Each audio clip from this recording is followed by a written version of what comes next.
Hi மக்களே, வணக்கம். நீங்கள் பார்த்துட்ருக்க பார்த்தீங்கன்னா முருங்கை வச்சு ஒரு 2 மாதம் ஆகுது.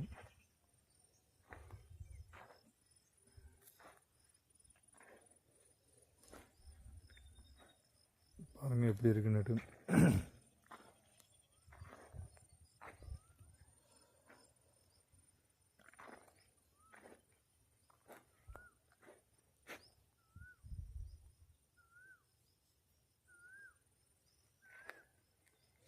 அப்புறம் இன்றைக்கி ஒன்று சொல்ல ஆசைப்பட்றேன். நேற்று நடந்த இந்தியா விசஸ் இங்கிலாந்து மேட்ச்சில் பார்த்தீங்கன்னா சஞ்சு சாம்சனோட சுயநலம் இல்லாத ஒரு ஆட்டம் தான் நம்மளை வந்து ஃபைனலுக்கு கொண்டு போச்சு.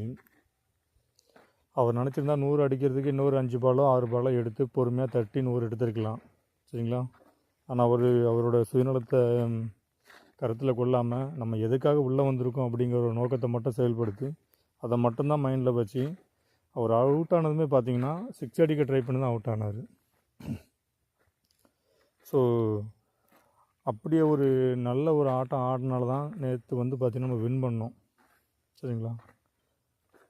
அதே போல் நம்ம வந்து இப்போது 2026 எலெக்ஷன் வரப்போகுது. இன்றைக்கி எப்படி சஞ்சு சாம்சனை எல்லாரும் அவ்வளோக்குள்ளே கொண்டாடுறோமோ அதே போல் ஒரு நல்ல அரசியல்வாதியை நம்ம வந்து கொண்டாடணும். சஞ்சு சாம்சன் எப்படி தனிப்பட்ட நபருக்கு ரன் அடிக்காமல் நம்ம நாட்டுக்கு என்ன தேவை, டீமுக்கு என்ன தேவைங்க உணர்ந்து செயல்பட்டாரோ அதே போல் ஒரு நல்ல அரசியல்வாதியும் நாட்டு மக்களுக்கும் என்ன தேவைன்றதை புரிஞ்சு நடக்கிறாங்களா இல்லையா அப்படிங்கிறத பார்த்து ஒரு நல்ல அரசியல்வாதிகிட்ட நம்ம வந்து நாட்டை கொடுக்கணும். பார்த்துக்குங்க, நம்ம வந்து அவங்க 5000 கொடுக்குறாங்க, 1000 கொடுக்குறாங்க, 2000 கொடுக்குறாங்க, அதை நினச்சி நம்ம அவங்களுக்கு ஓட்டு போட்டோன்னா நம்ம வந்து காசுக்காக ஓட்டு போட்டோன்னா அவங்களும் காசுக்காக தான் உள்ளே வருவாங்க, சரிங்களா?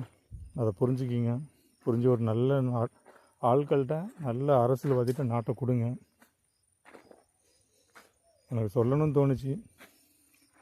ஏன்னா நான் இதை எதுக்காக சொல்கிறேன்னா, எங்கள் ஊரை சுற்றி பார்த்திங்கன்னா 3 குளம் இருக்குது, ஒரு ஆறு ஓடுது. ஆனாலும் நிலத்தடியில் தண்ணி இல்லை, சரிங்களா?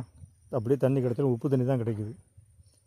இதுக்கெல்லாம் யார் காரணம்னா ஒரு தொலைநோக்கு பார்வையோடு செயல்படாத அரசியல்வாதிங்க தான்,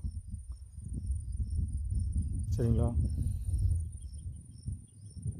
அதனால் பார்த்து செயல்படுங்க. இன்னும் நிறைய கருத்து இருக்குது, ஒவ்வொரு வீடியோவாக சொல்கிறேன். நன்றி மக்களே.